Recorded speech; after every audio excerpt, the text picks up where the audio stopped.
Buenas noches, mi nombre es Carlos Andrés Vaquero Bernal, pertenezco al curso de Introducción a la Ingeniería, Grupo 5.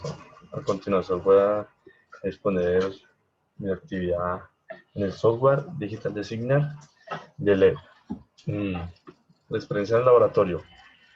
Fue una gran experiencia poder interactuar con este software, la verdad no sabía que existía, agradezco a la UNAP por la oportunidad brindada.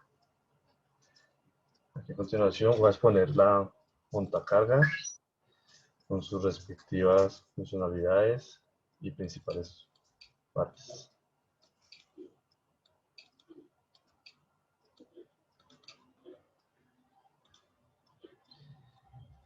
A continuación voy a exponer la bodega con su respectiva salida de emergencia y su escalera interna, de acuerdo a lo estipulado en la guía.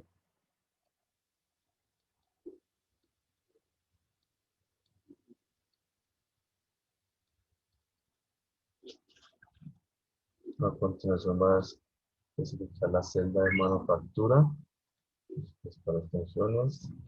La celda de manufactura que se desarrolló para la fabricación de recipientes plásticos.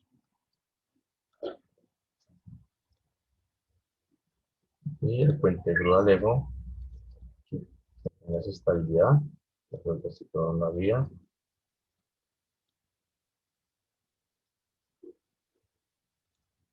Y por último, la máquina industrial, que puede ser una bumper, equipo que se utiliza en gran parte en minería para trabajos pesados.